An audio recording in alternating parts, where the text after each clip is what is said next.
Cape Town has long been marketed as South Africa's model city, a place where governance works, where systems are cleaner, and where accountability is stronger than in other metros.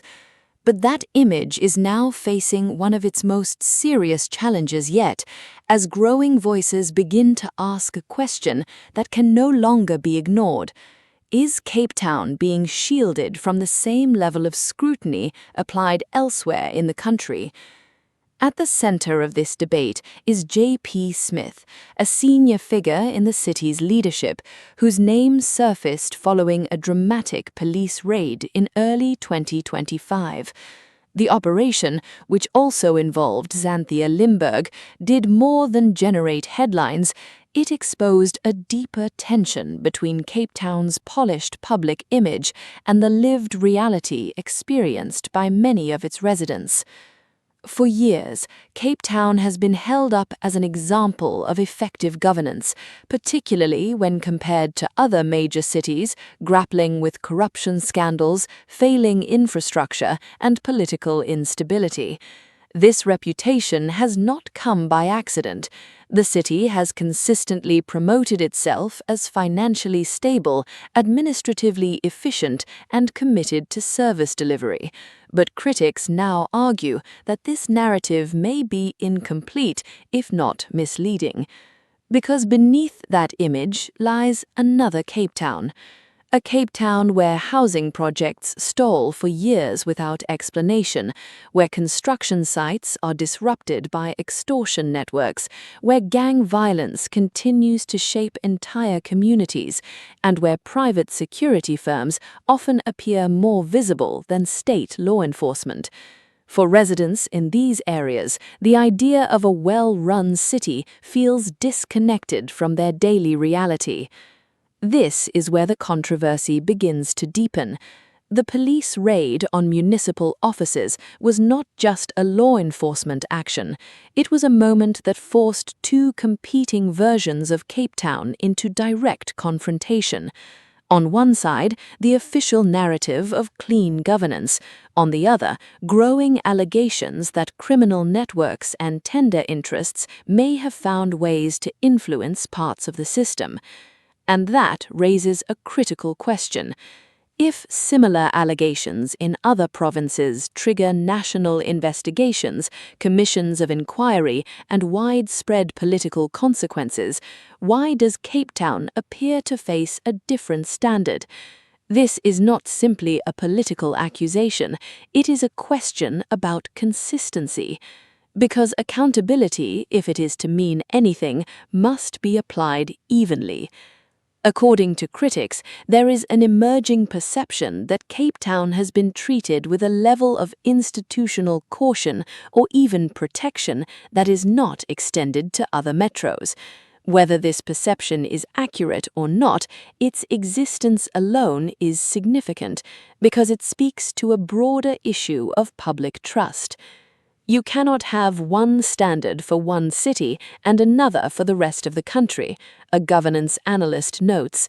If there are credible concerns, they must be investigated with the same intensity, regardless of location or political leadership. This is where the calls for a broader national probe begin to gain momentum. The argument is not that Cape Town is uniquely corrupt, but that it should not be uniquely exempt from scrutiny. If anything, its reputation as a model city makes transparency even more important. The higher the standard, the greater the responsibility to uphold it. At the same time, it is important to recognize that allegations are not proof.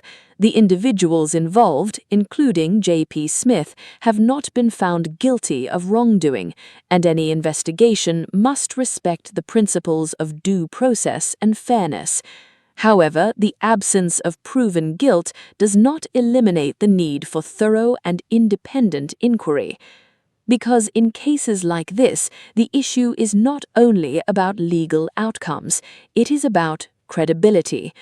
If residents begin to believe that certain areas or leaders are beyond scrutiny, the legitimacy of institutions begins to erode, and once that trust is lost, rebuilding it becomes significantly more difficult. The situation is further complicated by the broader national context.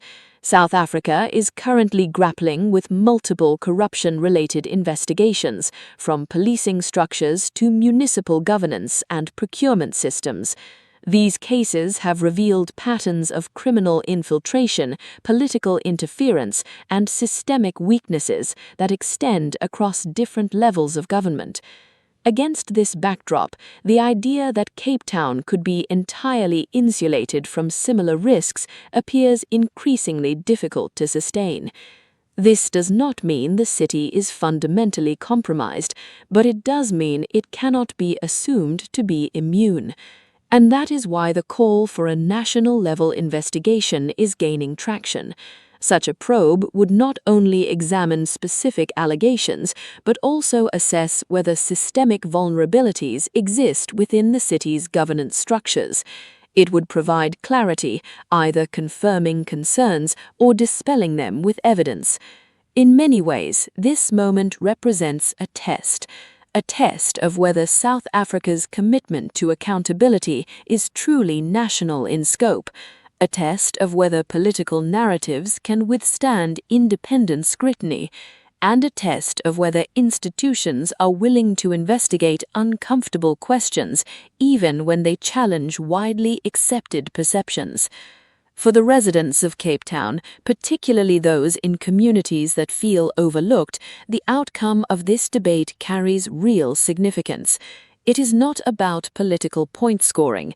It is about whether their experiences are recognized and whether the systems meant to serve them are functioning as they should. As the pressure builds, one thing is becoming increasingly clear. This is no longer just a local issue. It is a national conversation about fairness, transparency, and the true meaning of accountability. Because in the end, a city's reputation is not defined by what is said about it. It is defined by what it is willing to confront.